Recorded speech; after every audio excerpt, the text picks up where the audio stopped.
Pemirsa, sejumlah aktivis dan pakar bidang hukum dan HAM menilai sejumlah pasal dalam KUHP baru berpotensi ancam kebebasan berpendapat. Selain itu, ada pula ketentuan yang dianggap mengancam privasi masyarakat.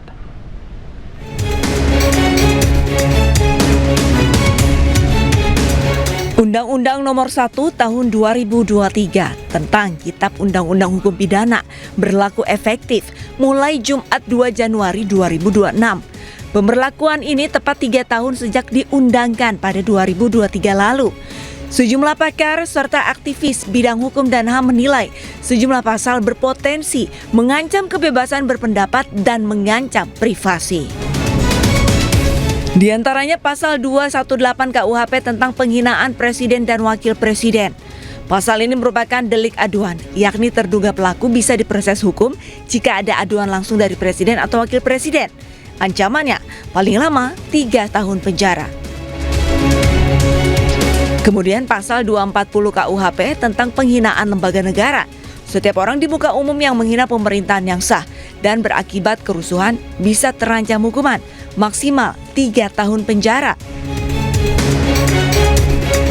Ada pula pasal 256 KUHP tentang penyelenggaraan pawai, unjuk rasa dan demonstrasi tanpa izin serta menimbulkan keonaran atau huru-hara di masyarakat. Pelakunya bisa terancam hukuman 6 bulan penjara. Selanjutnya, pasal 2 KUHP yang mengakui hukum adat atau aturan yang berlaku di suatu daerah. Pelanggarnya bisa dipidana. Pasal ini dikhawatirkan memicu kesewenang-wenangan peraturan daerah hingga aksi main hakim sendiri. Lalu ada pasal 411 dan 412 KUHP tentang perzinaan dan kohabitasi atau hidup bersama tanpa ikatan pernikahan. Pasal ini merupakan delik aduan yang bisa diadukan oleh pasangan sah atau orang tua pelaku. Ancamannya maksimal 1 tahun penjara. Kemudian pasal 188 KUHP tentang penyebaran paham komunisme, Marxisme, dan Leninisme yang ancaman hukumannya hingga 4 tahun penjara. Terakhir pasal 300, 301, dan 302 KUHP tentang tindak pidana agama sebagai perluasan dari pasal penodaan agama. Kelompok HAM menilai pasal ini multitafsir dan rentan dipakai untuk menekan kelompok minoritas. Ancaman hukumannya hingga 3 tahun penjara. Tim Liputan iNews melaporkan. Pemirsa, Wakil Menteri Hukum Edward Omar Syarif Hiarij minta masyarakat baca utuh Undang-Undang Nomor 1 Tahun 2023 tentang Kitab Undang-Undang Hukum Pidana soal pasal demonstrasi. Bila masyarakat tidak membaca utuh dan memahami dan berkomentar dinilai berbahaya.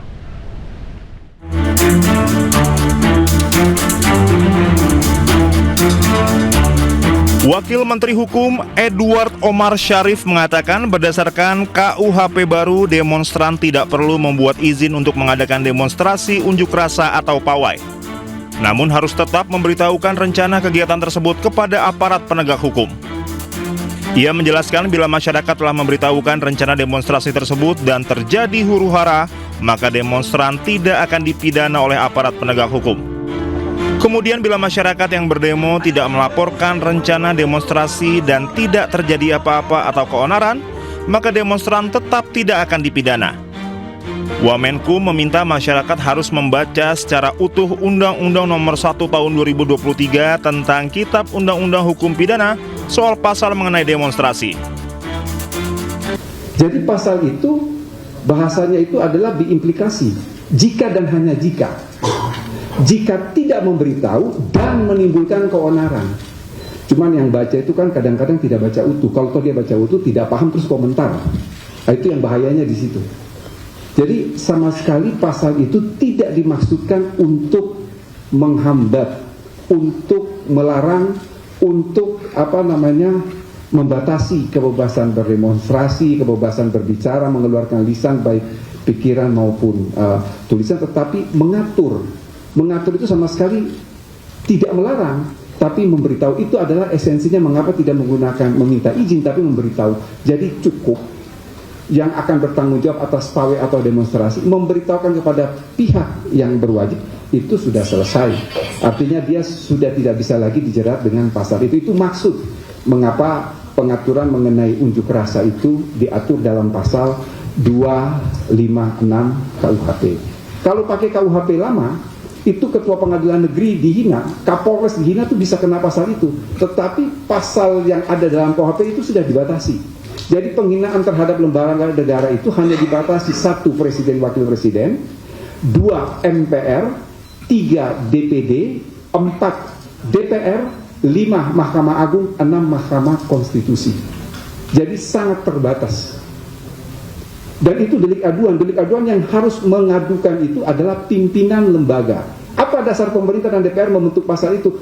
Dasarnya adalah putusan Mahkamah Konstitusi tahun 2006 ketika Kita ke informasi lainnya, pemirsa. Polisi ungkap kasus pembunuhan anak politisi PKS di kota Cilegon, Banten. Menurut polisi, pelaku nekat melakukan aksinya bobol rumah korban karena terjerat utang ratusan juta rupiah.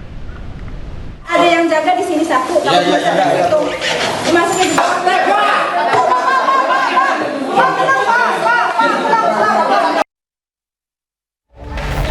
Tim gabungan kepolisian Banten menangkap pelaku pembunuhan Muhammad Axel Herman Miller, 9 tahun, anak pengusaha sekaligus politikus PKS di kota Cilegon, Banten. Pelaku ditangkap saat sedang mencuri di rumah mantan anggota DPRD Banten, Roy Syudin Sayuri, di kawasan Pabuaran, Ciwedus, Cilegon. Berdasarkan keterangan polisi, pelaku nekat membunuh korban karena korban melihat aksi pelaku di rumahnya. Mulut korban sempat ditutup dengan lakban, namun korban melawan hingga akhirnya korban ditusuk belasan kali hingga meninggal dunia. Kenapa pelaku sampai bunuh korban? Karena pada saat pelaku ini akan melakukan mengikat korban dengan lakban, korban melakukan perlawanan, yaitu dengan cara menendang kepala korban sebanyak 2 kali, lutut, dan memukul siku pelaku. Sehingga pelaku melakukan penusukan berulang kali sampai dengan korban meninggal dunia.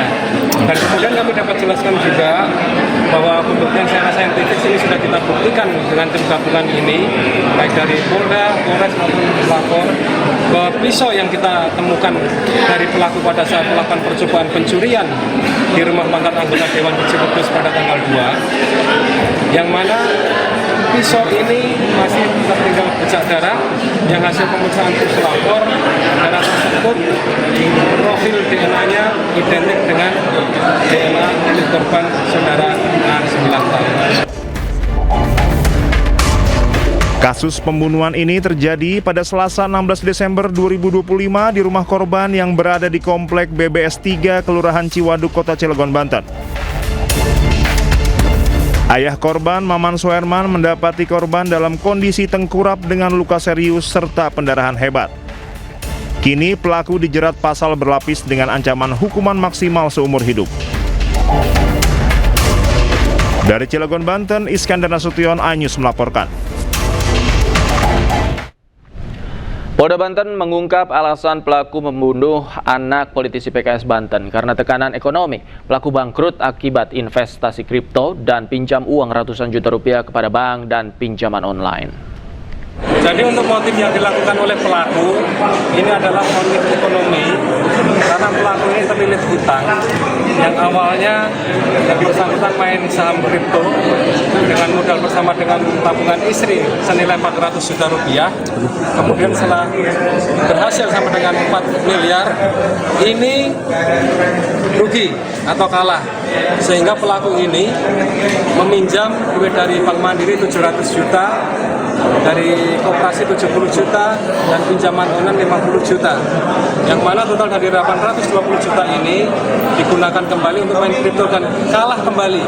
Sedangkan yang bersangkutan itu memiliki riwayat kanker stadium 3 nasofasring, dapat dibuktikan dari handphone pelaku yang tiap minggu harus melakukan serangan pengobatan di rumah sakit S di daerah Semanggi, Jakarta, sehingga karena kebutuhan ekonomi memaksa pelaku untuk melakukan ini.